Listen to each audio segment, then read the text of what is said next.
the rationalization effort is a joint effort between national government, the county governments, and all the stakeholders, including the employees' unions.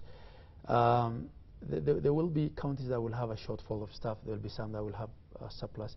And the idea is to, first of all, rationalize, get everyone what they need, and then over and above that is when we can talk about.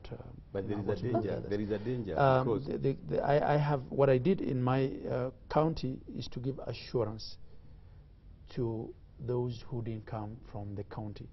It's not their fault that they were working there. They were doing service delivery. Devolution found them in the county.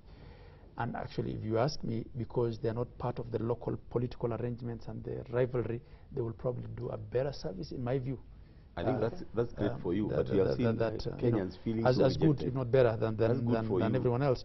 So I give them assurance. Because we're winding up very quickly, because I think I like what you're doing in Wajir, but seriously, if you can raise this issue with the national chairman of the Governors Council, because Kenyans are feeling rejected. Yes. Can you imagine? I've been transferred to Machakos County or Murang'a County for that matter, or Wajir. Then when I get there, I'm rejected. I wonder, am I still a Kenyan? Let's establish the facts. Let's establish the facts, because this rationalization program is something that we all agree to. We're all party to it. It's been headed by Governor Fokisi Ongwai, who chairs for us the HR committee. I wouldn't think that people will just chase Kenyans from their counties because they don't come from there. But again, if there are specifics, we would want to deal with them on a case-by-case basis. Okay, excellent. There are two questions here, but I'm pretty much saying the same thing. You've been accused of suppressing your critics, especially the youth, using the local anti-terrorism police unit to silence them, and some of them are now remanded in police cells. You accuse them of being members of Al-Shabaab. Hussein in Wajir and Yaqub in Wajir claiming that. That is the wildest of allegations. Of course, ATPU has some presence, I suppose, in all counties that are peripheral and have Al-Shabaab problems. Police investigations are not my docket, and I didn't get into it. All I see, too, is that when they need facilitation and things like that, where an attack happens, we respond by giving treatment to those. One of the things that we did in a public baraza was to say anyone who gives the police information that would lead to successful arrest, because these grenade attacks and all that were getting one too many. This was last December. Last December, we will pay 100,000 shillings. I actually said, as the governor, I'll pay 100,000 shillings, and we were doing that to try and extract information from the people. But I think those are wild accusations, and you wouldn't rule out that in a program like this, one person who doesn't like you would say things like that. Right. And so before we wind up, your governorship, your election has been challenged. And what's the progress of that case? I don't know whether it will be sub judice to discuss it here, but anyway. Not to discuss it, just, where are we? It was thrown out by the High Court. The High Court said there was really no case, and the appeal verdict is coming up on Friday. I was being challenged by the person who came in a distant third, and I do hope for the best and wait for the decision, Okay, which is why we have you in Nairobi. So before we go, Waweru, any final thoughts? Yes, first of all, I would like to say devolution is the hope of Kenyans. Yes. Kenyans have a lot of expectations, and I wish the governors and all those who are working the devolved systems could understand this, because the idea was if we have our own handling our funds and understanding our needs, then we shall be okay. It will be a big disappointment if the governors and those in the devolved systems let Kenyans down. And let's pray and hope that the governors, plus the people you're working with, you'll make a difference in the lives of Kenyans. Mutegi, any final thoughts?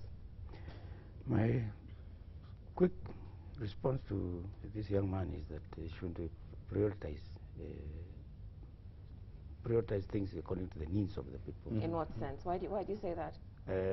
Having a retinue of vehicles, chase cars, and going for trips in Zanzibar or whatever, that's, although he says it's county assembly, but they must have their priorities right, so that they get to the people. Are you talking about governors in general? Governors in general. Governors in general. Not him. Not him, because the people, when you go to counties, I was in some place, a county the other day, and you see the governor.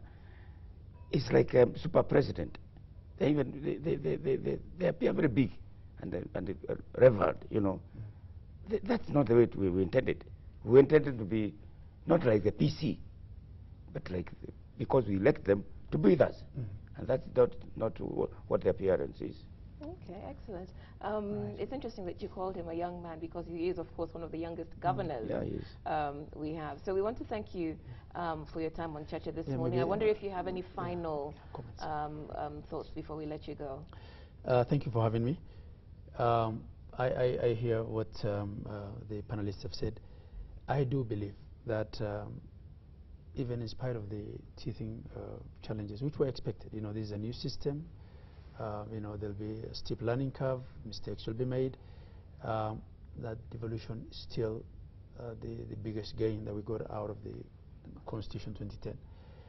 And, you know, we as a Council of Governors, especially being the pioneer governors, are determined to see that, you know, this not only works, but works quickly to make a difference in the life of the ordinary Kenyan. We are 47 counties, and there will be 47 different ways of doing things. There will be 47 ways of prioritizing.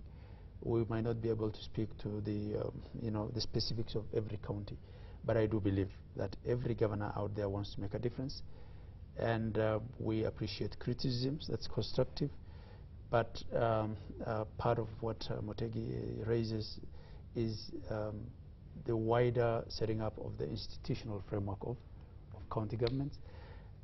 We appeal for patience from Kenyans, and we appeal for support from Kenyans to see this through. Thank you. Okay. Thank you very much for your time here, Governor Ahmed Abdullahi of Wajir County. And I'll thank Waweru Mburu and Motegi Njau also for serving as our panel. You've been watching Cheche on Citizen TV with me, Odwa Kamimo. Do enjoy the rest of your week.